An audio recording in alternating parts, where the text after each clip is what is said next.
no livro de Abacuque, capítulo 3.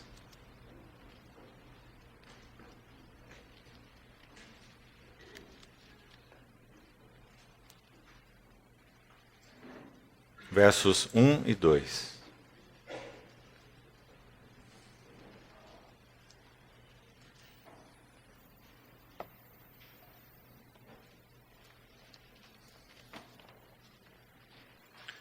Oração do profeta Abacuque sob a forma de canto. Tenho ouvido, ó Senhor, as tuas declarações e me sinto alarmado. Aviva a tua obra, ó Senhor, no decorrer dos anos. E no decurso dos anos, faze-a conhecida. Na tua ira, lembra-te da misericórdia. Destaquemos aqui essa frase: aviva a tua obra, ó Senhor. Salmo 80, verso 14. Salmo 80, 14. Ó Deus dos exércitos, volta-te, nós te rogamos. Olha do céu e vê e visita esta vinha. Verso 18. E assim não nos apartaremos de ti. Vivifica-nos e invocaremos o teu nome. Vamos orar.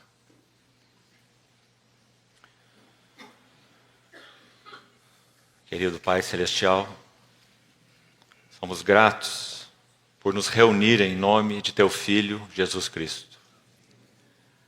Somos gratos por sermos Tua propriedade exclusiva. Somos gratos por Tua promessa de que seríamos todos ensinados por Deus. Por isso nós levantamos nossos olhos para Ti e aguardamos a Tua instrução.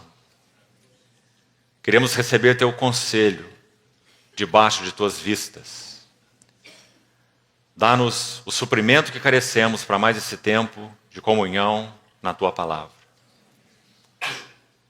Toma tua palavra em tuas próprias mãos, pois ela é tua, e explica, interpreta e aplica aos nossos corações.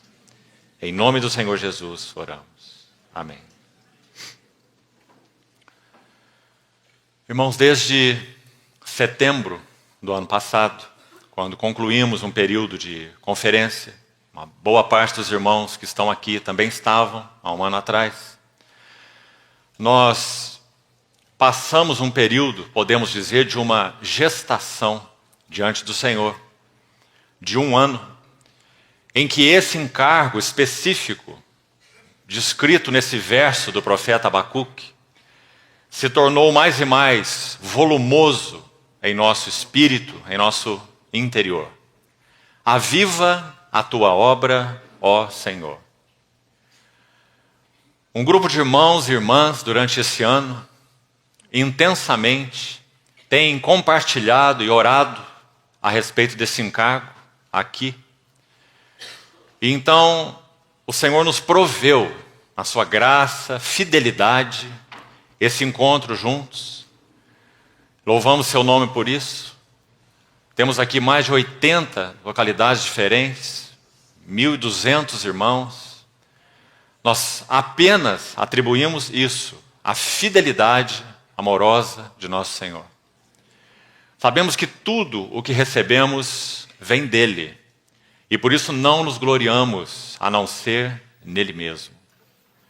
Sabemos que tem havido, durante todo esse ano, desde o setembro de 2014 até aqui, uma grande expectativa no coração de muitos irmãos, não só que reúnem nessa cidade, mas sem dúvida em várias outras cidades, com relação a esse tempo que teríamos juntos em torno deste assunto. Aviva, Senhor, a tua obra.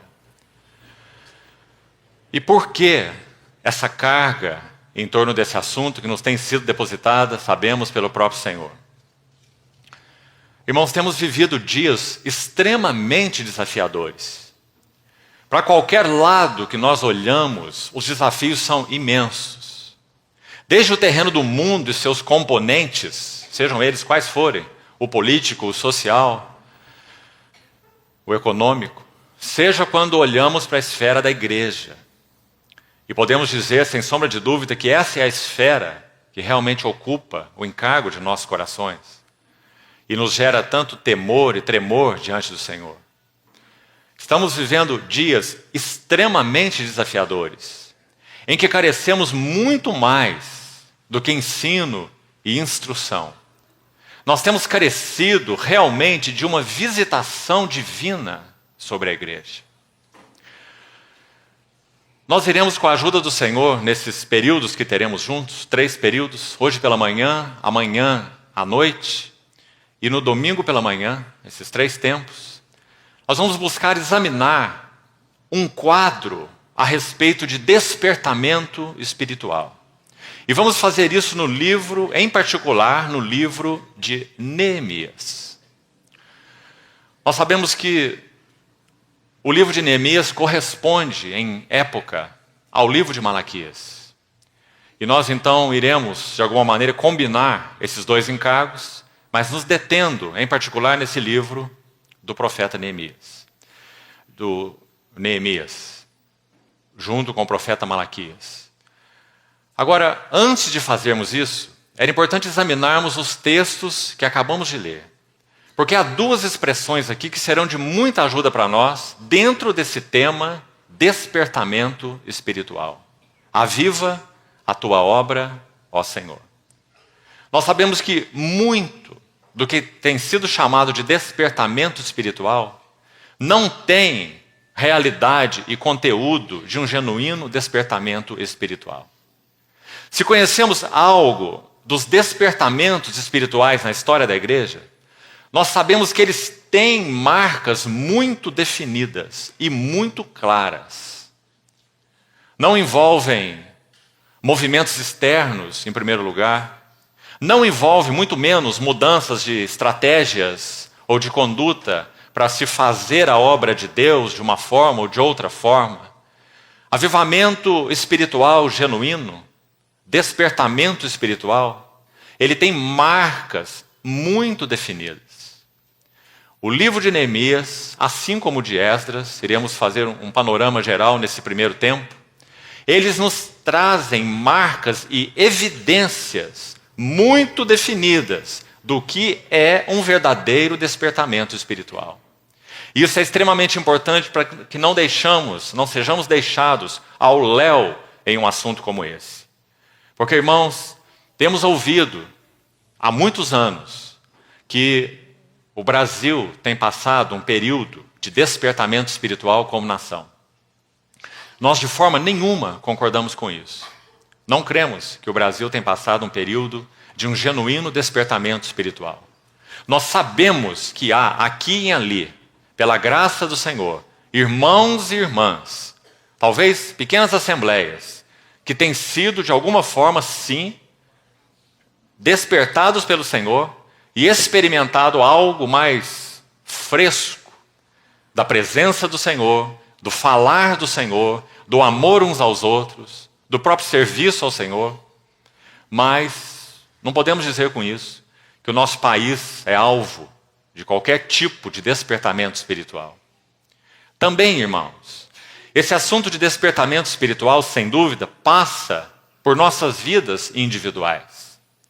Mas não estaria correto nós dizermos que porque o Senhor tem, em sua bondade, chamado e rechamado, falado e refalado, renovado o seu amor no coração de irmãos e irmãs aqui e ali, que isso também signifique um despertamento espiritual, como nação. Nós nem mesmo sabemos se nosso Senhor nos dará, no nosso país, um despertamento espiritual como nação. Mas muitos irmãos e irmãs têm orado fielmente ao Senhor para que experimentemos isso em nosso país. Muito mais quanto nós sabemos que o dia do Senhor se aproxima e a vinda do Senhor é iminente. Irmãos, no que concerne a origem de um avivamento espiritual, de um despertamento espiritual, ele é totalmente dependente do mover soberano de Deus. Em nenhum aspecto, um despertamento espiritual pode ser produzido ou promovido. Se Deus mover o seu dedo, nós então teremos um despertamento espiritual. Mas isso compete exclusivamente à soberania de Deus. Agora, a nós como igreja compete orarmos, batermos, buscarmos e pedirmos, como recebemos instrução do nosso Senhor. E interessante que quando Lucas registra essas palavras, da mesma maneira que Mateus, pedi e dar-se-vos-á, buscai e achareis, batei e abrir-se-vos-á. Lucas faz uma distinção que Mateus não faz. Lucas aplica esse pedir, esse bater e esse buscar ao Espírito Santo. Se vós que sois maus sabeis dar boas dádivas aos vossos filhos, muito mais o vosso Pai Celestial dará o Espírito Santo àqueles que lhe o pedirem. E nós sabemos que há uma ênfase particular no Evangelho de Lucas a respeito do Espírito Santo. Lucas é quem vai nos dizer da maneira mais clara que Jesus de Nazaré, o homem, essa é a ênfase de Lucas, ele foi o que foi e viveu como viveu, não apenas porque ele é Deus, mas porque ele foi um homem cheio do Espírito Santo. Então Lucas vai nos falar da sua geração pelo Espírito Santo. Lucas vai nos falar do seu batismo quando o Espírito Santo desce sobre ele na forma corpórea de uma pomba. Lucas vai nos dizer que pelo Espírito Santo ele foi conduzido ao deserto para ser tentado pelo diabo. Lucas vai nos dizer que pelo poder do Espírito ele regressa à Galiléia. Ele entra naquela sinagoga de Nazaré, abre o livro de Isaías no capítulo 61 e lê: o Espírito do Senhor está sobre mim. Lucas enfatiza de maneira particular que Jesus foi um homem cheio do Espírito Santo. E por isso ele foi o varão aprovado por Deus. Então não seria de admirar que quando Lucas usa essa expressão, registra essa expressão, pedi e dar-se-vos-á, buscai e achareis, batei e abrir-se-vos-á, ele então faz essa nota. Muito mais o Pai Celestial dará o Espírito Santo àqueles que lhe o pedirem.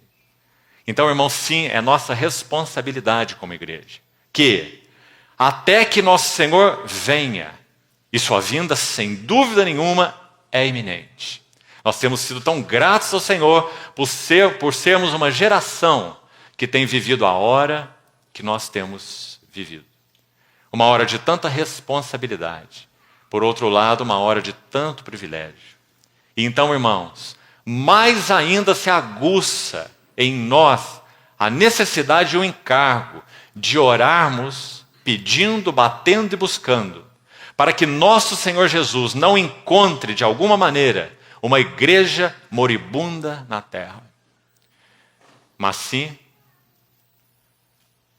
uma igreja gloriosa, ataviada, adornada, expectante, anelante. Porque quando olhamos com atenção esses dois textos que acabamos de ler, e vamos fazer isso como uma pequena introdução agora, essa palavra usada por Abacuque, aviva, ela é uma palavra de certa forma comum. Ela aparece muitas vezes no Velho Testamento. Mas em alguns lugares onde ela aparece, faz com que se torne extremamente significativo. Por exemplo, a mesma palavra que Abacuque usou na sua oração em forma de canto. Uma linda oração, no capítulo 3 de Abacuque. Riquíssima. Não apenas no aspecto da adoração, mas no aspecto do entendimento da obra de Deus. Então, quando Abacuque usa essa palavra, aviva a tua obra, ela é a mesma palavra usada nesse Salmo 80:18 que nós acabamos de ler, e por isso nós o lemos. O Salmo 80:18 diz assim: e assim nós não nos apartaremos de ti, assim como. Esse versículo está expressando uma conclusão no final do Salmo. E assim não nos apartaremos de ti. Assim, por quê? Verso 14 é uma chave importante nesse salmo. Porque ele fala exatamente dessa visitação do Senhor. Visita-nos. Visita esta vinha, verso 14. E então no verso 18, aqui está a palavra, vivifica-nos. É exatamente a mesma palavra usada por Abacuque. Então a ideia aqui é aviva-nos. Porque essa palavra contém exatamente essa ideia. A palavra no original significa revigora-nos.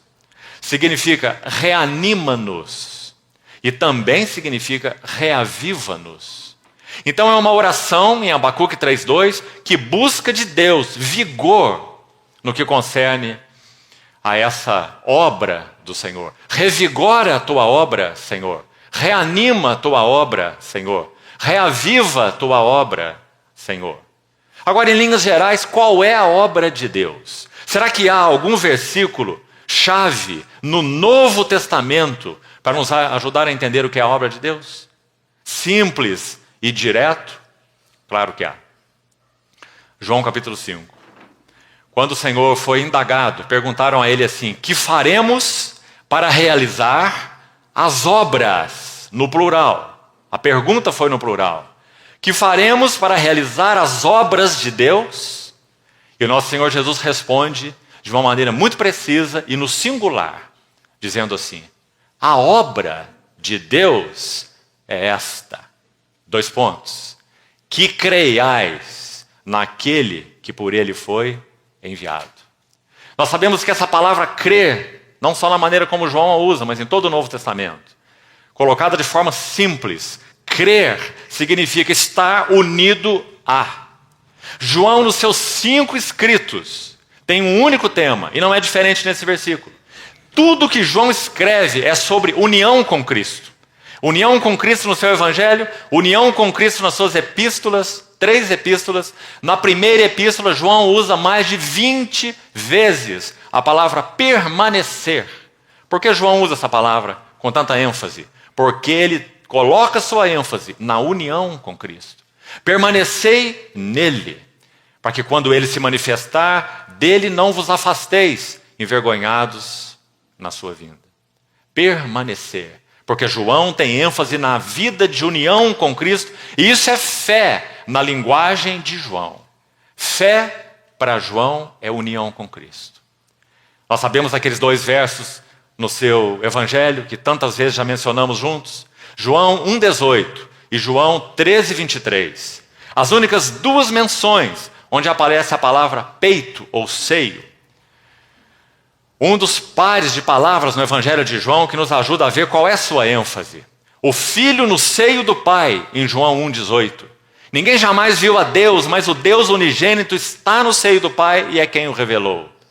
E no capítulo 13, verso 23, ele vai descrever a si mesmo, João, conchegado. A palavra para conchegado, na nossa versão em português, é a mesma palavra seio, que foi usada em João 1,18. Então ali está João com a sua cabeça no seio do Senhor. João é nosso representante ali. Ele coloca a sua cabeça no peito do Filho, que está no peito do Pai. Vida de união com Cristo. E assim no Apocalipse. Que pena quando nós lemos o Apocalipse, nós nos preocupamos mais com os gafanhotos e com as bestas do que com o próprio Cristo, o noivo. Porque a ênfase de João no Apocalipse é exatamente a mesma. Vida de união com Cristo. Por isso, quando ele chega ao clímax do seu livro, o que ele tem para nos dizer no capítulo 19? Bem-aventurados os que são chamados para as bodas do Cordeiro, cuja esposa a si mesma já se ataviou. Então, tudo que João tem para nos dizer é sobre união com Cristo. Fé. Então, irmãos, qual é a obra de Deus? A obra de Deus é que vivamos em união com Cristo. Por quê? Porque a obra de Deus é que Cristo permaneça em nós e nós em Cristo. Colocado na linguagem de Paulo, a obra de Deus é formar o varão perfeito de Deus em nós.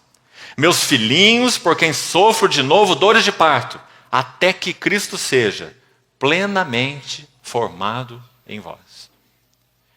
Então, irmãos, por que pediríamos, oraríamos a Deus nesses dias da iminência da vinda do Senhor com relação a despertamento espiritual? O que nós queremos?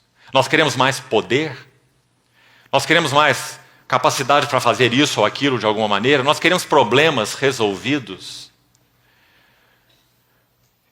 O único motivo digno diante do Senhor para orarmos por despertamento espiritual é que Cristo encontre uma noiva digna na terra, na sua vinda. É que nós sejamos levados pela ação do Espírito Santo, nos revigorando, nos reanimando, nos recuperando, nos reavivando. Nós sejamos levados a uma realidade espiritual de união com Cristo maior e mais profunda do que até aqui nós temos vivido. Esse é o único motivo digno pelo qual orarmos por um genuíno despertamento espiritual.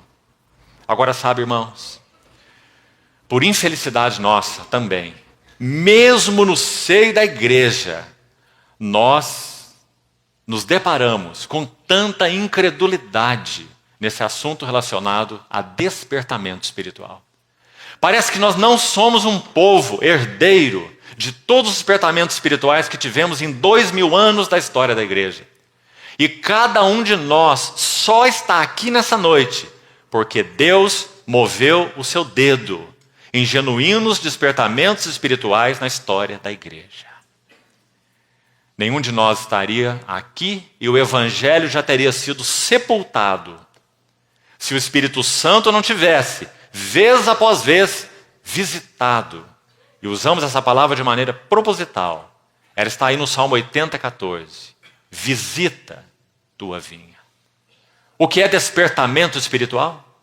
Despertamento espiritual são visitações do Espírito Santo para revigorar, reanimar, reavivar o que até então estava num estado calamitoso, num estado de morte, num estado de retrocesso, num estado de degeneração. Então, sim, irmãos, nós devemos orar por despertamento espiritual, para que o Senhor encontre nos nossos dias corações prontos, adornados, preparados, anelantes, desejosos de receber o nosso Senhor Jesus. Tão interessante, há uma chamada escola no meio evangélico, e usamos esse termo só para o nosso entendimento, chamada teologia reformada. Interessante o que essas pessoas dizem. Quando ouvimos o que muitos desses chamados mestres da teologia reformada dizem hoje, nós não conseguimos evitar o fato de que eles não creem em despertamentos espirituais, apenas falam sobre eles. Por exemplo, você já deve ter ouvido falar de Martin Lloyd Jones, tão conhecido entre os chamados, ou os que se chamam reformados. Martin Lloyd Jones foi um homem que orou muitos anos para que aquela assembleia, não apenas aquela assembleia de Westminster, onde ministrou por mais de 30 anos, sucedendo Campbell Morgan, não apenas na assembleia de Westminster, mas em toda aquela nação, e mais do que aquela nação, a Grã-Bretanha, experimentasse um genuíno despertamento espiritual, como havia experimentado 100 anos antes. Certa vez ele estava ministrando naquela capela, numa comemoração, como chamaram, de 100 anos do avivamento de 1852, naquela região. Então, quando esses chamados teólogos reformados falavam sobre esse fato, eles diziam assim: não sabemos por que Martin Lloyd Jones se inquietava tanto. Ele teve um ministério tão frutífero. Ele ministrou a palavra de uma maneira tão acurada, durante 30 anos na capela de Westminster. E o Senhor o abençoou tanto. Mas escute uma frase que Martin Lloyd Jones disse em uma das cartas que ele escreveu à sua filha, recém-casada, que mudou-se de Londres para morar com seu marido. Ele escreveu assim: minha filha, quando eu tenho pregado, eu vejo convicção no coração dos irmãos. Mas o que eu tenho aguardado em Deus é que haja contrição. Em uma frase, irmãos, ele expressou todo o objeto das suas orações. 30 anos ministrando na capela de Westminster. E o que ele aguardava? Contrição, não apenas convicção. Essa é a verdade de Deus. Essa é a palavra de Deus. Esses são os caminhos de Deus. É isso que Deus nos ensina na sua palavra. Ele fez isso por 30 anos. Mas ele escreveu numa carta particular para sua querida filha: eu aguardo contrição. Isaías expressou essas palavras no seu capítulo 64 do livro de Isaías, os primeiros 4 versículos, dizendo assim: ele começa com um gemido esse capítulo. Isaías 64. Se fendesses os céus e descesses, e os montes se escoassem, tremessem na tua presença, como aquele fogo de fundidor quando se chega à lenha. Então no verso 4 ele diz assim: nunca se viu, nunca se ouviu Deus como tu, ou além de ti, que trabalha para aquele que nele espera. Que capítulo mais precioso esse capítulo 64 de Isaías. Irmãos, esse deve ser o nosso clamor na iminência da vinda do Senhor Jesus. Que o Senhor não nos encontre divididos no coração. Que o Senhor não nos encontre divididos nas afeições, nas devoções, mas que o Senhor nos encontre integrais para Ele. Se fendesses os céus e descesses. Você se lembra quando Pedro estava pregando na casa de Cornélio?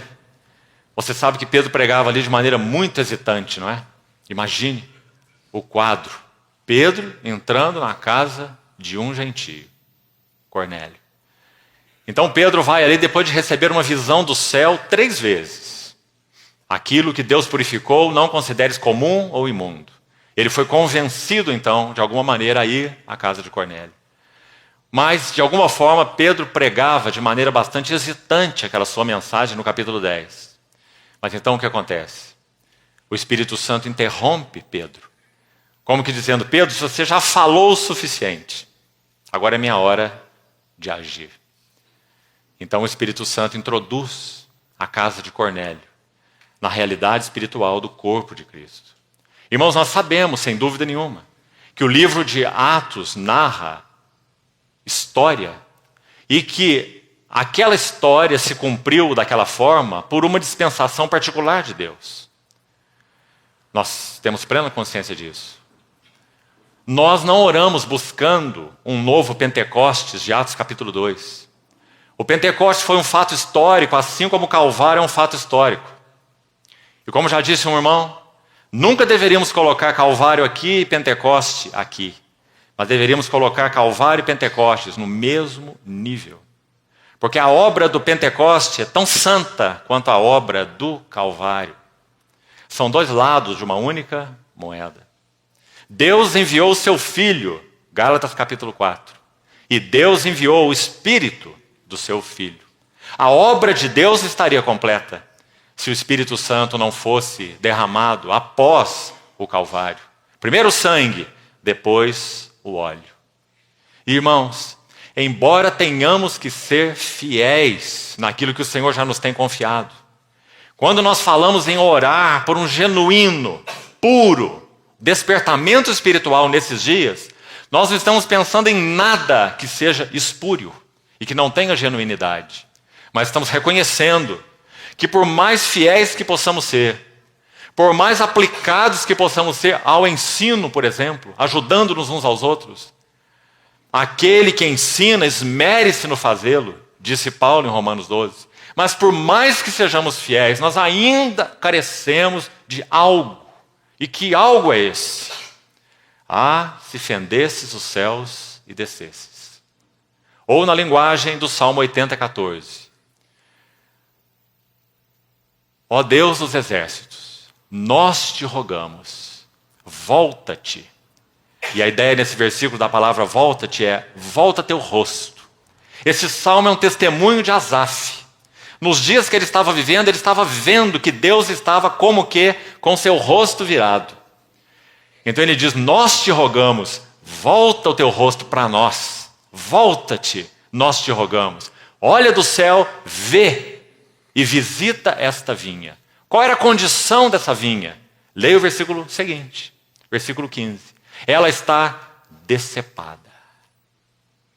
Ela está consumida pelas feras.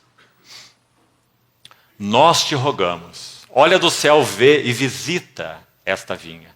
Protege o que tua mão direita plantou. Assim o texto segura. Então, no versículo 18, e assim nós não nos apartaremos de ti. Interessante essa expressão. Ela significa literalmente, e assim nós não viraremos as costas para ti. É exatamente o que foi mencionado no verso 14 com relação a Deus. Quando Asaf pede, volta-te, volta teu rosto para nós, visita essa vinha. Era como se ele visse Deus de rosto virado. E agora ele diz, Senhor, se tu nos visitares, se tu voltares teu rosto para nós, nós não viraremos nossas costas para ti. Esse é o sentido literal dessa palavra. Não nos apartaremos de ti. Porque, irmãos, com que facilidade nós voltamos as nossas costas para Ele. E então, na segunda parte do verso 18, vivifica-nos. A mesma palavra que Abacuque usou. Revigora-nos, reanima-nos, recupera-nos, vivifica-nos e invocaremos o teu nome.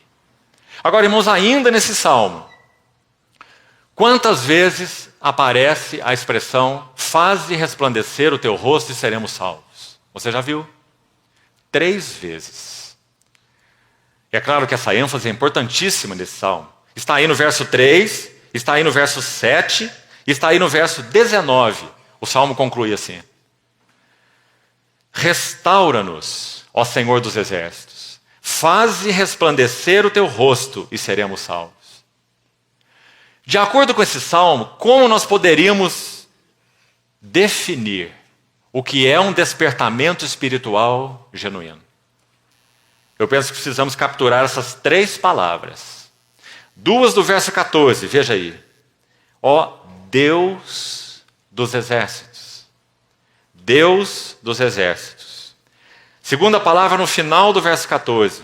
Visita esta vinha. E a terceira palavra no verso 18. Vivifica-nos. Ou aviva-nos. Então, como nós poderíamos, segundo esse salmo, definir um genuíno despertamento espiritual? Segundo os versos 14 e 18 desse salmo. Está muito claro, irmãos. Despertamento espiritual é uma visitação divina vivificadora. Visitação divina vivificadora. Isso é um genuíno despertamento espiritual. Agora, como Deus opera esse genuíno despertamento espiritual? O que Ele faz, em primeiro lugar, para que haja um genuíno despertamento espiritual?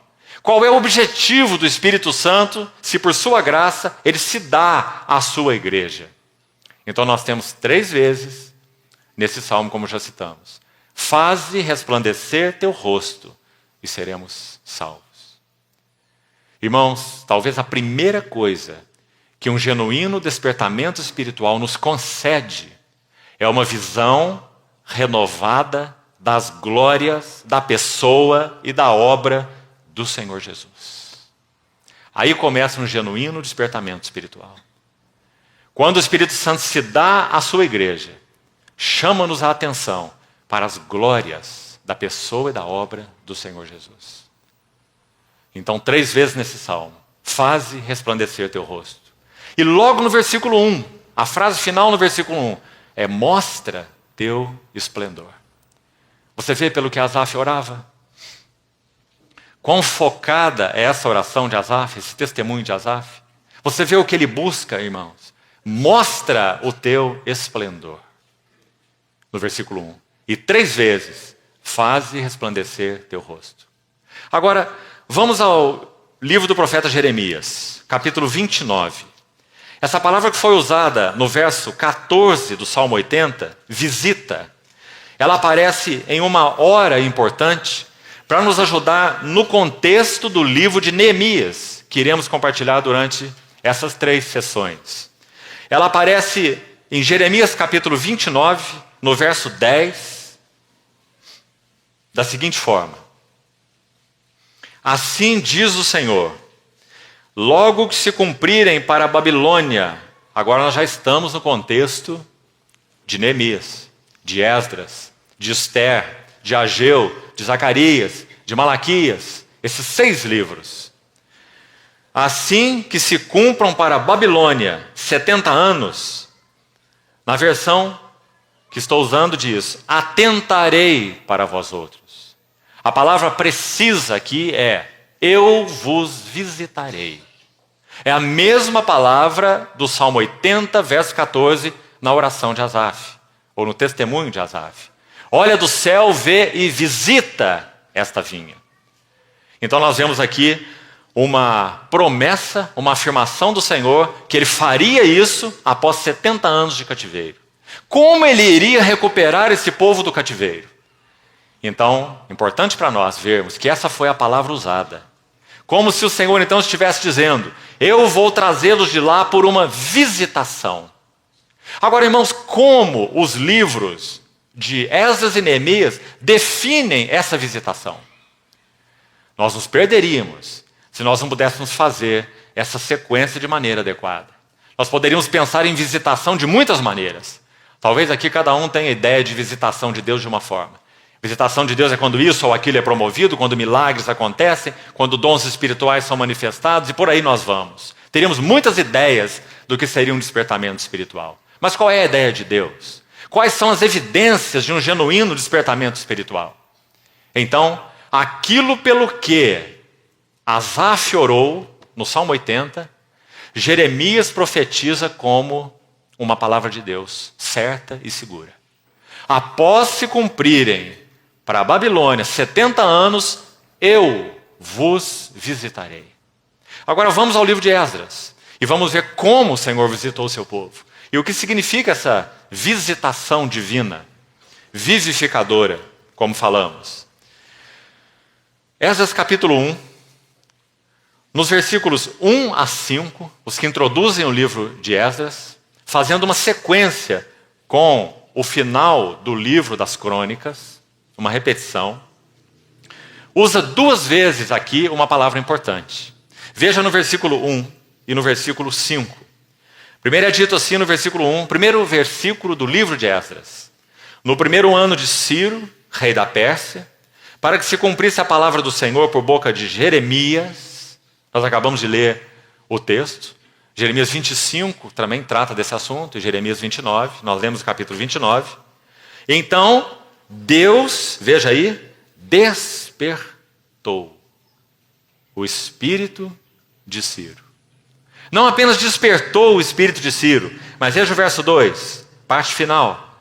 Quando Ciro dá seu testemunho aí, ele diz, o Senhor, Deus dos céus, me deu todos os reinos da terra e me encarregou.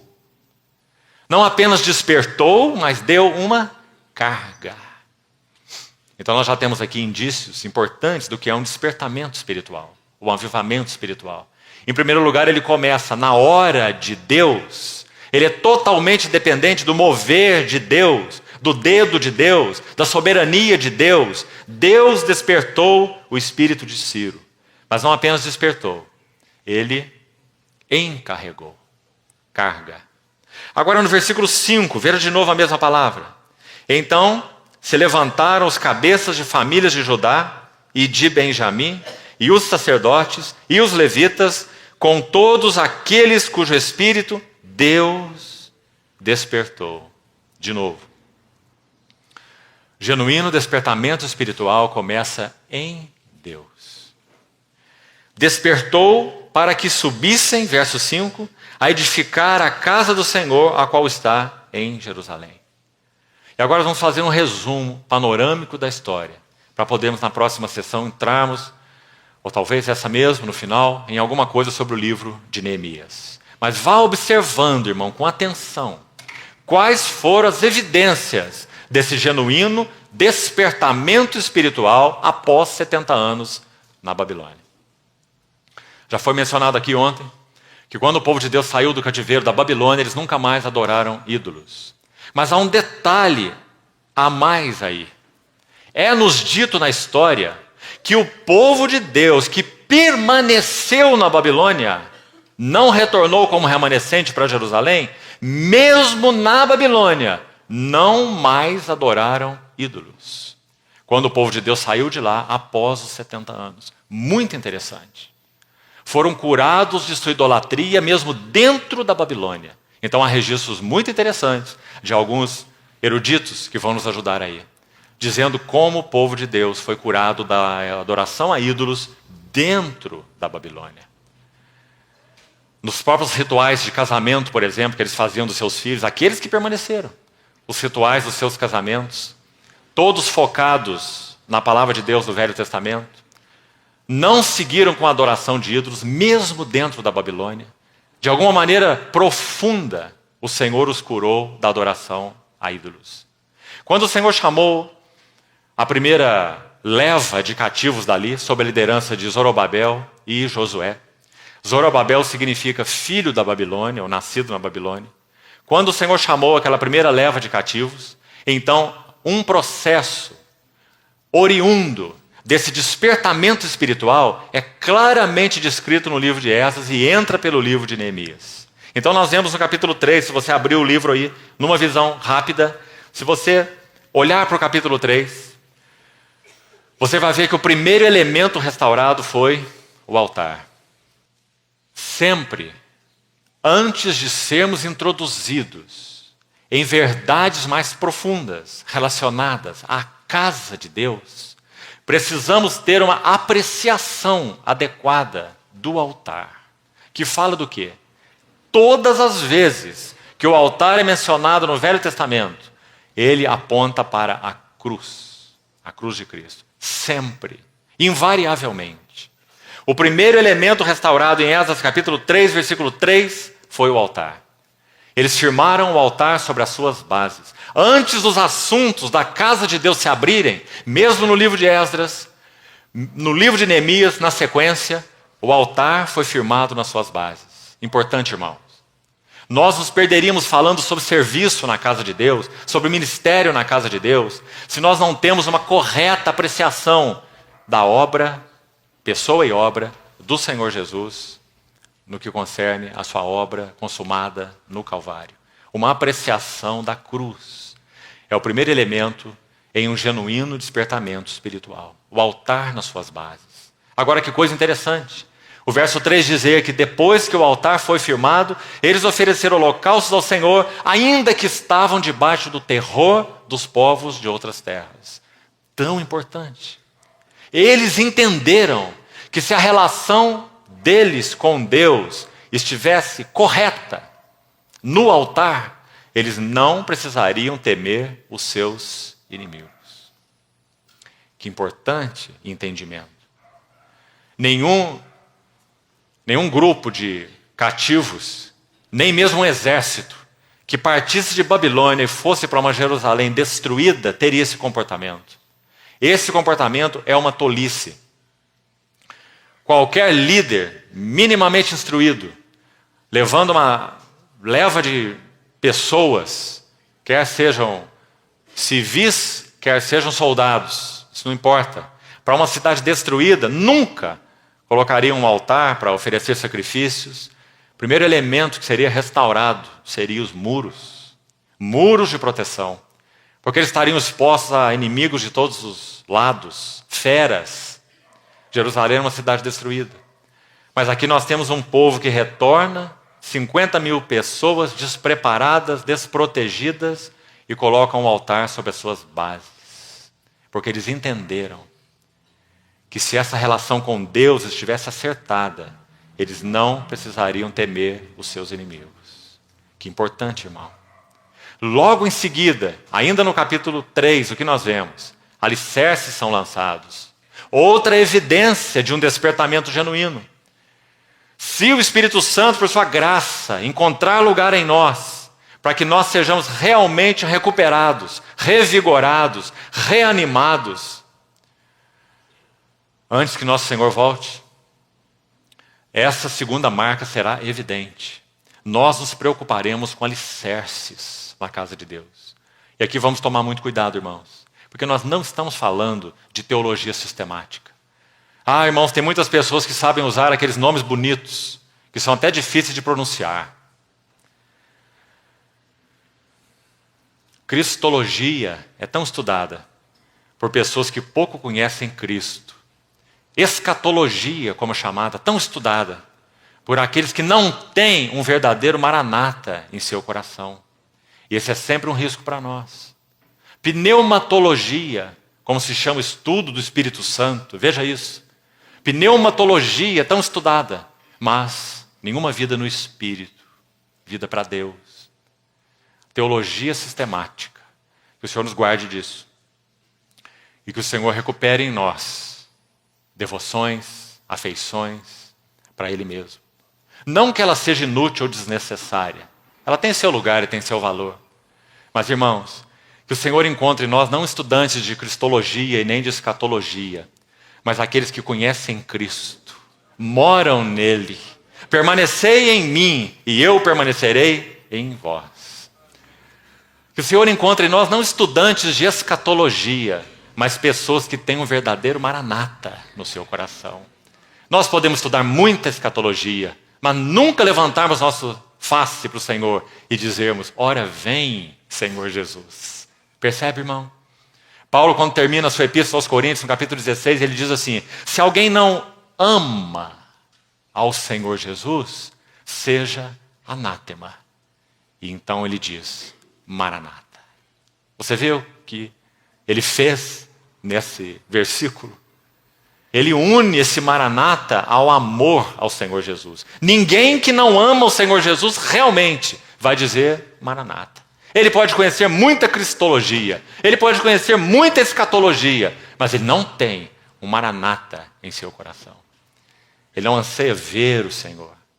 Ah, irmãos, que o Senhor nos guarde dessas coisas. Então, alicerces lançados. Que alicerces são esses? Como nós falamos, não alicerces de teologia sistemática, mas aqueles alicerces de Atos 2:42. Perseverando no ensino dos apóstolos. Qual era a doutrina dos apóstolos? Era um compêndio de teologia sistemática? Ora, irmãos, não havia nem mesmo Novo Testamento nessa época. Só havia Velho Testamento. Então qual era o ensino dos apóstolos? Capítulo 5 de Atos vai dizer que eles não cessavam de pregar e de ensinar que Jesus é o Cristo. Esse é o ensino dos apóstolos. Aí estava seu coração. Logo na primeira mensagem da história da igreja, Atos 2, quando Pedro prega no Pentecostes, a sua mensagem tem 7 pontos. Todos eles se referindo à pessoa e obra do Senhor Jesus. Ele inicia dizendo, Jesus o Nazareno é o varão aprovado por Deus. Aí ele está falando da sua encarnação, da sua vida como homem perfeito. Depois ele vai dizer que ele foi rejeitado pelo determinado desígnio e presciência de Deus. Vai dizer que vós o matastes, que Deus o ressuscitou, que ele está exaltado à destra do trono de Deus, que ele recebeu do Pai promessa do Espírito e que ele derramou isso que vedes e ouvis. Que mensagem! Se você ler aquela mensagem, quanto tempo ela leva? Quanto tempo Pedro levou para pregar aquela mensagem? Menos de 10 minutos. Resultado, 3.000 almas se renderam ao Senhor. Hoje nós falamos 2 horas, nenhuma alma se rende ao Senhor. Sem dúvida, irmãos, alguma coisa está faltando em nós. Por isso sim, nós temos uma oração ao Senhor. Aviva a tua obra, ó Senhor. Ah, se fendesses os céus e descesses, e os montes tremessem na tua presença. Que nós tenhamos no nosso coração o mesmo encargo do irmão que nós citamos. Nós não queremos mais convicção. Nós já estamos cheios de convicção. Nós também queremos contrição. Que o Senhor nos conceda, antes que Ele rasgue os céus e mostre de novo seu rosto para esse universo e ponha as coisas em ordem. Que Ele primeiro, por sua bondade e fidelidade, Ele ponha nossas vidas em ordem para aguardá-lo. Ah, irmãos, que tenhamos essa oração em nosso coração. Não tenha receio, não tenha reticência, não tenha reserva, não tenha incredulidade de orar ao Senhor para que Ele derrame sobre a igreja uma visitação nova do Espírito Santo nesses dias, para que nós possamos ser realmente recuperados. Agora, não confunda despertamento espiritual com tanta coisa que é dita por aí. Por isso nós queremos, com a ajuda do Senhor, seguir esses parâmetros, porque nós estamos falando de despertamento espiritual. Deus despertou o espírito de Ciro e o encarregou. E Deus despertou o espírito dos cabeças de família de Judá, de levitas, de sacerdotes. Escute bem aqui, abra bem seus ouvidos. Nenhum outro motivo faria aquele povo deixar Babilônia. Você conhece a história. O povo de Deus, cativo na Babilônia por 70 anos, prosperou em Babilônia. Eles tinham autorização até para construir as próprias casas. Eles podiam cultuar a Deus. A ideia da sinagoga foi gerada na Babilônia, não na palavra de Deus. Eles criaram o conceito de sinagoga dentro da Babilônia, porque ali eles iriam adorar a Deus, ali eles iriam cantar os seus salmos, ali eles iriam fazer as suas orações, ou seja, eles tinham liberdade religiosa. Tinham prosperidade material. A história vai nos dizer que os judeus antes de Babilônia eram agricultores. Depois, na Babilônia, se tornaram comerciantes. Você conhece bem essa história, né? Muito bons comerciantes. Eles aprenderam isso na Babilônia. Prosperaram na Babilônia. Então, qual era o motivo para esse grupo primeiro de quase 50 mil pessoas deixar a Babilônia? Não havia nenhum, a não ser um. O nome de Deus, a vontade de Deus e a glória de Deus. Onde estava o nome de Deus? Em Jerusalém. Onde estava a vontade de Deus? Qual era a vontade de Deus? Que ele fosse o centro daquela chamada religião oculto nacional do seu povo da aliança. Ele era Yahvé, o Deus da aliança. Então, a sua vontade estava ligada a Jerusalém. E a sua glória? Também em Jerusalém. Então, o único motivo para deixar toda a abundância que eles tinham em Babilônia era esse único. Era o nome de Deus, era a vontade de Deus e era a glória de Deus. E em função disso, partiu esse primeiro grupo, podemos dizer de desamparados. Esdras vai ter que dizer assim: a boa mão do Senhor nos conduziu nessa jornada, irmãos, porque só assim ela seria possível. Imagine esse povo andando no meio dos inimigos, de todos os lados, e chegando até Jerusalém, edificando um altar e adorando o Senhor. É tudo uma loucura, não é? É tudo uma loucura. Então, a partir daí, os alicerces foram lançados. Claro que isso tem uma tipologia maravilhosa no que concerne ao Velho Testamento. Alicerces na casa de Deus, fundamentos na casa de Deus, edificados sobre o fundamento dos apóstolos e profetas, sendo Ele mesmo, Cristo Jesus, a pedra angular. Isso é o que os alicerces no capítulo 3 nos fala. Se você tem sua Bíblia aberta aí, a partir do verso 8, do capítulo 3 de Esdras. Veja o terceiro passo importante e vá registrando aí. Se temos tido, pela graça de Deus e pela ação do Espírito Santo, uma visão renovada das glórias, riquezas e belezas da pessoa e da obra do Senhor Jesus, esse é o altar. Se nós temos tido encargo no que concerne aos alicerces da casa de Deus, como já citamos, sabe qual é o próximo passo? Oposição do inimigo. Irmãos, nós temos tido, pela graça do Senhor, o privilégio e a responsabilidade de viajarmos nesse país há 30 anos, em basicamente todos os estados. E nós temos visto, nesses dias atuais, exatamente esse quadro. Onde algo que conta para Deus está acontecendo, o inimigo se levanta em uma oposição feroz, procurando enfiar cunhas nos relacionamentos entre os irmãos, despertando ciúmes, contendas, competição entre os irmãos. Porque onde algo que conta para Deus está acontecendo, o inimigo se levanta. Então aí está o capítulo 4 do livro de Esdras. Sabe como o capítulo 4 encerra? Cessou, pois, a obra da casa de Deus. Veja aí, capítulo 4, verso 24. Um triste versículo. E essa obra ficou paralisada por 15 anos. 15 anos de paralisação. Porque o inimigo se levantou e o povo de Deus foi intimidado. cartas foram escritas para o imperador, o governante. E cartas retornaram, uma carta retornou para que a obra fosse paralisada. E 15 anos se passaram de paralisação. O que Deus faz? Veja mais uma vez. Podemos chamar mais uma vez outra visitação de Deus.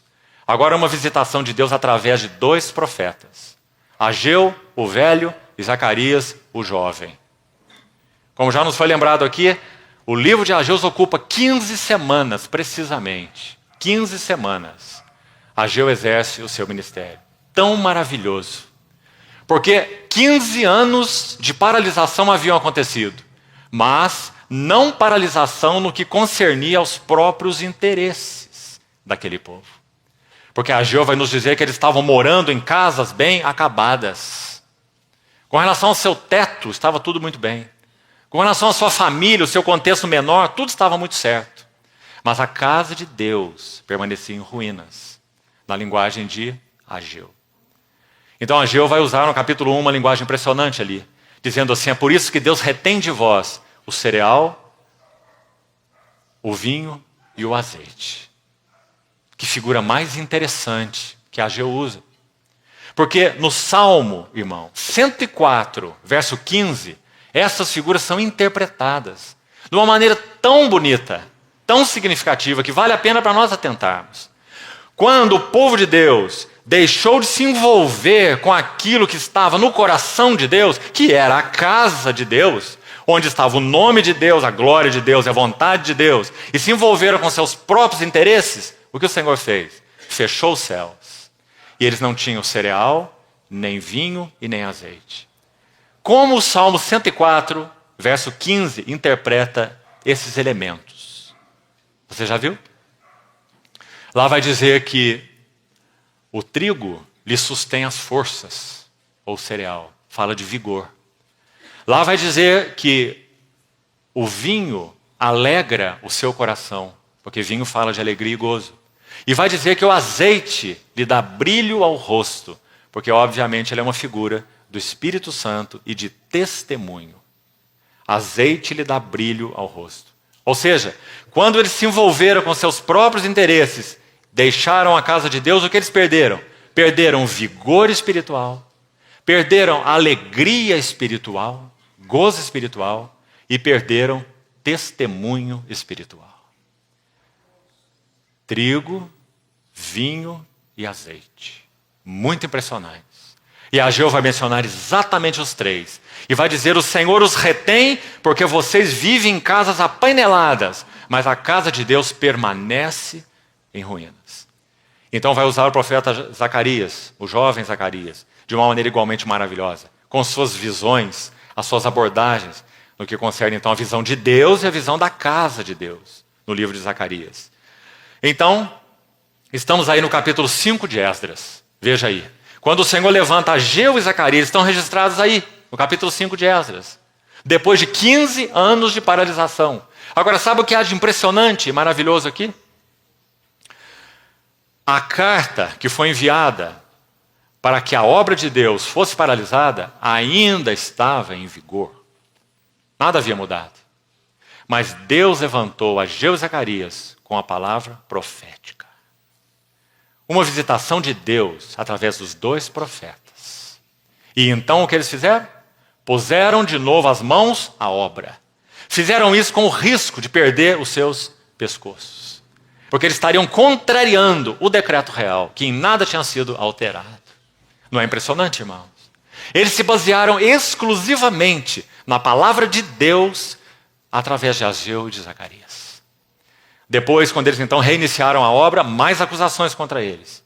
Então, mais uma carta foi enviada, para que se buscasse lá nos registros que essa malvada cidade, como escreveram, estavam se edificando de seus muros, etc. E então, nós sabemos que Deus, mais uma vez, moveu o coração do rei para que a sequência da obra pudesse prosseguir. Impressionante. E então o templo é completado no final do capítulo 6. E é dedicado. Agora, entre o capítulo 6 e o capítulo 7 de Esdras, nós temos a história de Esther. nós vamos falar sobre ela, para não derivarmos para outro aspecto. Mas é interessante nós vermos onde entra a história de Esther. Ela está entre os capítulos 6 e 7 do livro de Esdras. Então aí nós introduzimos o livro de Esther nessa lacuna.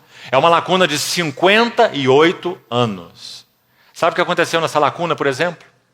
Confúcio viveu e ensinou na China.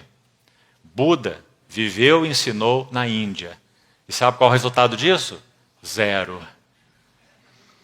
Mas Deus tinha sua Esther na Pérsia, na mesma época.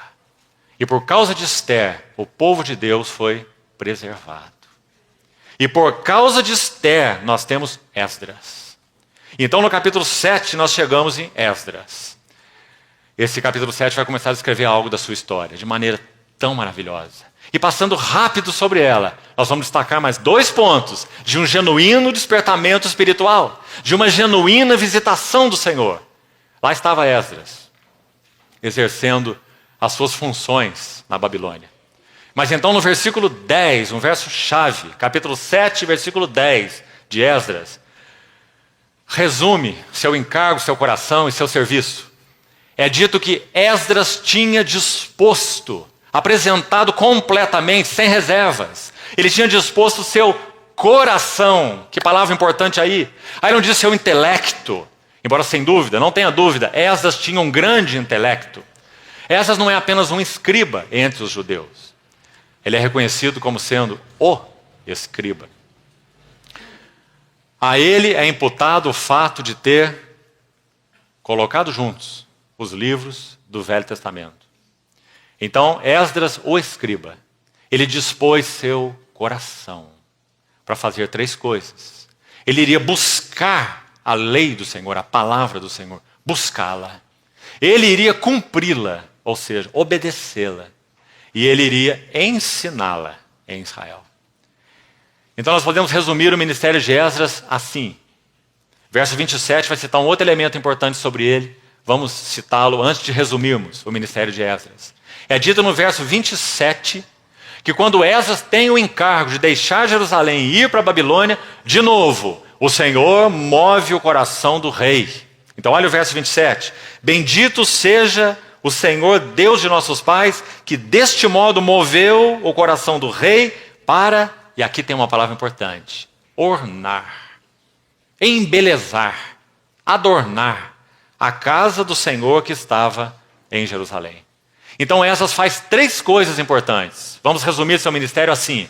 Número 1, Esdras fortalece o serviço da casa de Deus. Lembre-se, no final do capítulo 6 o templo já está completado e dedicado. Mas veja como isso fala para nós nos nossos dias. O serviço da casa de Deus era fraco, deficiente. Então o que Esdras faz? Ele traz mais vasos e utensílios sagrados da Babilônia e ele traz mais levitas e sacerdotes para servirem na casa de Deus. Então Esdras embeleza, orna a casa de Deus. Mais utensílios e vasos sagrados, mais levitas e sacerdotes. Então, número 1, Esdras fortaleceu o serviço da casa de Deus. Número 2, já lemos aí no capítulo 7, verso 10. Esdras recupera a palavra de Deus. E esse será nosso assunto para amanhã à noite. Nós vamos estudar o capítulo 8 de Neemias. E nós vamos ver o que aconteceu. Pelo menos 7 aspectos são mencionados naquele capítulo 8 de Neemias. Quando Esdras lê a lei diante do povo. Que hora aquela, irmãos? Porque ele tinha o seu coração despertado para buscar a lei do Senhor, cumpri-la e ensiná-la. Então, o segundo aspecto do ministério de Esdras, ele recupera a palavra de Deus. E o terceiro aspecto, ele purifica o povo para Deus. Há também uma outra purificação, mais de uma, 2, descritas no livro de Neemias. E uma aqui no livro de Esdras. Quando Esdras exorta o povo por ter assumido relacionamentos mistos. Irmãos, precisamos aqui nos lembrar um elemento importantíssimo, que já foi, de certa forma, citado aqui na primeira sessão. Por que Esdras purifica o povo para Deus? Por quê? Qual era o motivo? Se você ler o capítulo 9 do livro de Esdras, ele vai orar ao Senhor fazendo uma confissão de pecado. E sabe o que ele diz num dos versículos lá, do capítulo 9? Versículo 2, Esdras 9, 2. O povo de Deus, referindo ao povo de Deus, eles tomaram das filhas dos jebuseus, ferezeus, moabitas, amonitas, todos que são citados aí no verso 1, tomaram das suas filhas para si e para os seus filhos. Escute aí. E assim se misturou a linhagem santa com os povos dessas terras. Percebeu aqui, irmão? Se Esdras não purificasse o povo para Deus, o Messias nunca poderia ser reconhecido. Então nós podemos dizer que Esdras fortalece o serviço da casa, Esdras recupera a palavra de Deus e Esdras purifica o povo para Deus por causa da vinda do Messias. Isso não é tão importante para nós nos nossos dias, irmãos? Qual é o foco de nosso serviço ao Senhor? Nós queremos ter cristãos melhores? Qual é o nosso encargo como profetas, sacerdotes em nossas casas? Nós queremos ter famílias melhores? Esse é o foco. Tudo que Esdras fez tinha um foco: a vinda do Messias. Que importante, irmãos. Como nós nos perdemos no assunto, tanto no serviço maior da casa de Deus, quanto no serviço de nossa casa, digamos assim, quando nós não temos esse foco. E nos podemos perder em dois sentidos. Um deles é nos acomodarmos. Se tudo está bem conosco, a nossa famíliazinha, então tudo está bem para nós. E nós perdemos de vista que a noiva de Cristo não é nossa famíliazinha. A noiva de Cristo é um povo coletivo, onde Ele tem seu coração. Que nós somos para Ele e somos uns para os outros. Então, esse foi o foco do ministério de Esdras, descrito no seu livro, nesses três aspectos em particular. Agora, por último, para encerrarmos essa sessão, como nós poderíamos resumir o ministério de Neemias? Iremos nas outras sessões entrar com mais detalhes nesse livro, pelo menos em 2 capítulos. Mas como poderíamos resumir o que fez Neemias? Neemias vai a Jerusalém com a terceira leva de cativos. A primeira com Zorobabel e Josué, a segunda com Esdras e a terceira com Neemias. Na verdade, não é uma leva de cativos. Na verdade, são umas pouquíssimas pessoas. Mas sim, é um terceiro retorno a Jerusalém. Neemias e poucas pessoas. Então, no capítulo 3, que iremos ver com alguns detalhes amanhã, Neemias começa a reedificação dos muros. Em apenas 52 dias, a obra foi completada. 52 dias. Neemias, quando vai em direção às ruínas de Jerusalém, ele não monta uma comitiva, ele não monta num cavalo pomposo, levanta uma bandeira aqui de estandarte e escreve assim: Comitiva Real de Neemias. Não é assim que ele faz. Sabe o que Neemias faz? Ele sai à noite com o seu animal, sozinho. Ele diz assim: eu não falei para ninguém o que Deus havia posto no meu coração. Ah, que maravilha, irmãos. A carga de Deus em Neemias. E o que mais ele faz? Ele toma o seu animal, ele faz uma vistoria do muro. Sim, nosso Senhor precisa abrir os nossos olhos, senão nós não veremos ruína da igreja. Para nós tudo estará bem. Então os olhos de Neemias foram abertos para que ele visse o tamanho do estrago. Segundo a história, os inimigos zombaram dos judeus na reedificação dos muros, sabe por quê? Eles tinham absoluta certeza que aqueles fracos judeus, como eles os chamaram, nunca iriam colocar aqueles muros de pé. Tal era a desgraça e a ruína. Neemias descreve no seu capítulo 2 que em alguns lugares não havia lugar nem para o animal que ele montava. Por que você acha que ele colocou isso no seu livro? Qual o propósito disso? Ele quer nos dizer que as ruínas eram absolutas. Ele teve que desmontar para passar, quem sabe, num vão entre duas pedras. Então, depois de vistoriar toda a ruína daquele muro, ele entra, começa por uma porta, termina por outra porta. Então, aquele encargo de Deus já está no seu coração. Então, no versículo 17 do capítulo 2, ele diz algo muito importante. Aí ele faz uma convocação, agora sim. Agora ele externa o seu encargo. Capítulo 2, verso 17. Ele diz assim: vinde, reedifiquemos os muros de Jerusalém e deixemos de ser opróbrio. E aqui, irmãos, nós temos uma distinção interessante entre o ministério de Esdras e de Neemias. Esdras tem relação com a casa de Deus. Neemias tem relação com a cidade de Deus. O que significa casa na linguagem bíblica? Sempre casa fala de glória. O ministério de Esdras foi diretamente ligado à casa de Deus e à glória de Deus na sua casa. Encherei de glória esta casa. Quando o tabernáculo foi erguido, a glória de Deus encheu o tabernáculo. Quando o templo foi edificado, a glória de Deus encheu o templo, na época de Salomão. Casa fala de glória, mas cidade fala de governo. Então, quando Neemias se ocupa em restaurar os muros, na linguagem tipológica, o assunto tocado aqui não é tanto a glória de Deus, mas é o governo de Deus. Se Deus não tem o seu governo, Deus não tem a sua glória. Então, Neemias seguiu essa obra de construção do muro. Construção do muro fala principalmente de dois aspectos, que também só estamos citando para que os irmãos possam meditar por si mesmos e estudarmos. É o máximo que podemos fazer em uma sessão panorâmica. Então, a construção do muro fala de dois aspectos importantes, resultados de um genuíno despertamento espiritual. Primeiro, separação. Ou, se quiser, santificação. Irmãos, Martim Lutero, há 500 anos atrás, ele já escreveu uma obra falando sobre o cativeiro babilônico da igreja. E ali ele diz que, na sua visão, a igreja era uma cidade sem muros. Muro fala de separação. Quando o Senhor quis revelar o intento, a carga, o clamor, a angústia, podemos dizer, do seu coração em relação a Sodoma e Gomorra, para quem o Senhor revelou? Quem o Senhor buscou como companheiro?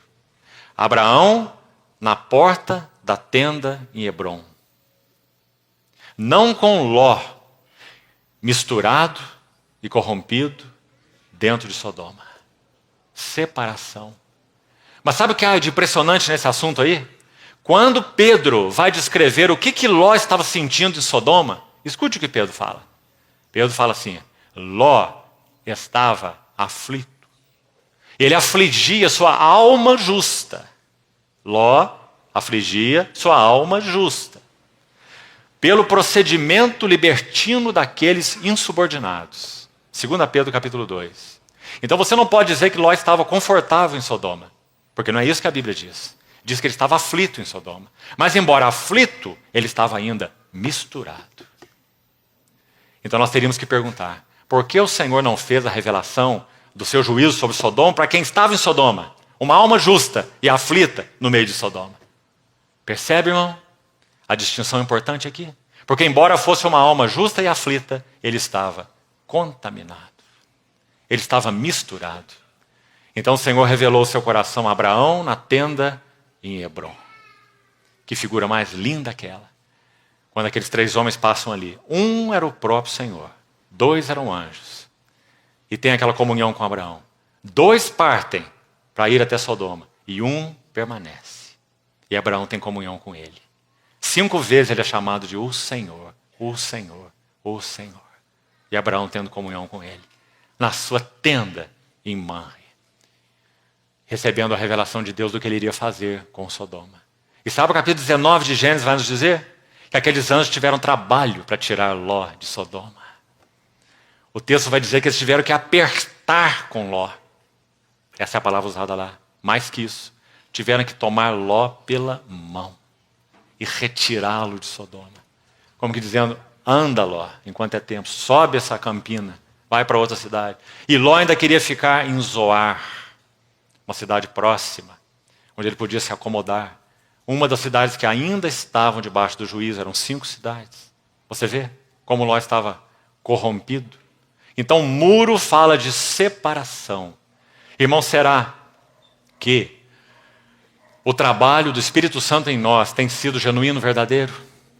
Nós temos sido separados daquilo que não é o Senhor, não confere com o Senhor, não é agradável ao Senhor. Nós temos sido não só separados de, mas nós temos sido separados para o Senhor. Separação não é apenas negativa, ela é sobretudo positiva. Nós temos sido separados para Deus. Aqueles que são mais jovens na sua conduta, nos seus relacionamentos, em todas as esferas, nós temos nos separado para Deus. Muro fala de separação, mas muro também fala de unidade. Porque sem dúvida, irmão, sem dúvida, muito mais na iminência da vinda do nosso Senhor, como Ele tem desejado que nós, em muros de separação no que concerne ao mundo, nós possamos experimentar a verdadeira unidade do Espírito no vínculo da paz. Há tantas histórias e tantos registros bíblicos sobre isso que nos impressionam, irmãos. Deixa eu citar um exemplo. É-nos dito na história que Charles Spurgeon, um conhecido pregador, chamado de o príncipe dos pregadores, ele fez um comentário a respeito de William Kelly, outro muito conhecido entre os brethren, os chamados irmãos. Ele disse assim que William Kelly tinha uma mente tão grande quanto o universo. Um elogio tremendo de Spurgeon para William Kelly. Mas, em determinado momento posterior, o mesmo Spurgeon diz assim: a mente de William Kelly está se fechando, porque ele está compactuando com os ensinos de John Nelson Darby, que foi o mestre mais conhecido entre os irmãos, chamados Irmãos Unidos, Brethren. Houve um determinado ponto da história de William Kelly em que ele deixou de caminhar com John Nelson Darby, se despediu dele, porque não concordou com algumas doutrinas ensinadas por John Nelson Darby. Mas sabe o que ele fez? Ele reuniu praticamente todos os escritos de John Nelson Darby para que fosse distribuído no meio do povo de Deus. Você pode imaginar isso? Que lição maravilhosa desses dois gigantes de Deus, preservando a unidade do Espírito no vínculo da paz. Embora ele não concordasse com alguns ensinos de John Nelson Darby, ele sabia do valor do ministério de Darby para o corpo de Cristo. Ah, irmãos, como precisamos aprender dessa lição. Quanto temos para aprender. Parece que nós às vezes ficamos desejando que outros se apaguem para que nós possamos brilhar mais. Que o Senhor encontre lugar em nós para que nós não sejamos apenas pregadores da palavra da cruz, mas sejamos aqueles que andam no caminho da cruz, preservando a unidade do Espírito no vínculo da paz.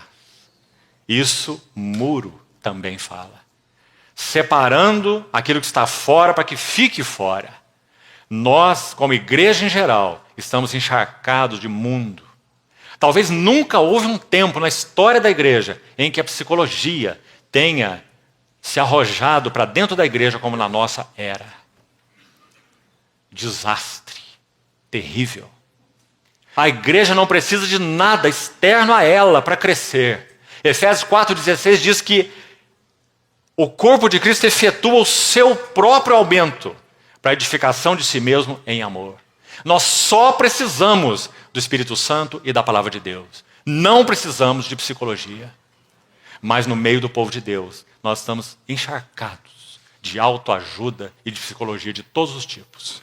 Tentando entender crises psicológicas, tentando entender porque sou aceito ou não sou aceito. Será que a minha mãe me rejeitou lá no ventre? E etc, etc, etc. Bobagens, bobagens. Nós só precisamos da palavra de Deus e do Espírito de Deus para que nós sejamos restaurados como povo de Deus e como pessoas para Deus. Há um psicólogo cristão muito conhecido, propositalmente não quero citar o nome, americano. Ele escreve muito nesse sentido. Como compreender as pessoas, como conhecer a si mesmo e etc. Ah, irmãos, quanto engano.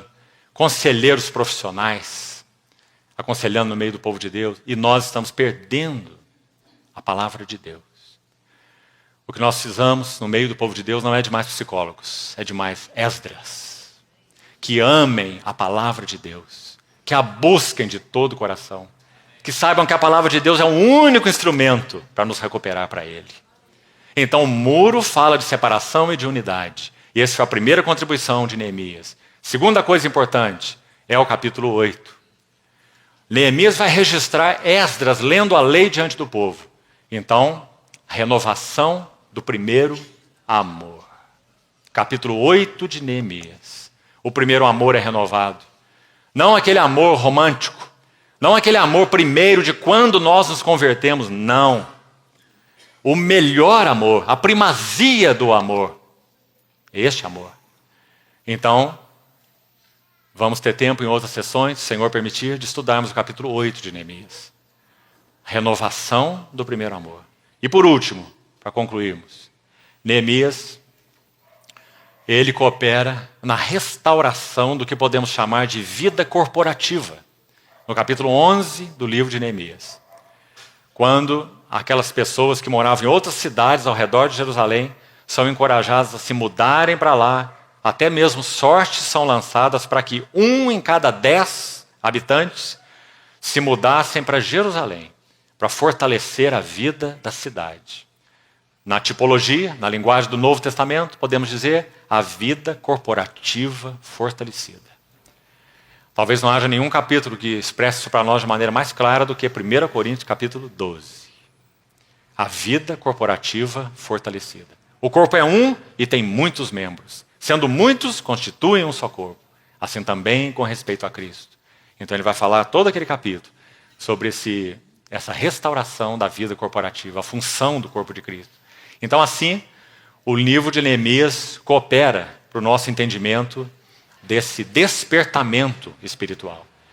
Então, irmãos, com a ajuda do Senhor, na sessão de amanhã, amanhã à noite, nós vamos estudar Neemias capítulo 8. A renovação do primeiro amor. Quando Esdras lê a lei diante do povo. E vamos ver ali pelo menos 7 aspectos ligados à importância da palavra de Deus na casa de Deus. Que o Senhor nos ajude a darmos mais esse passo então. Vamos orar juntos.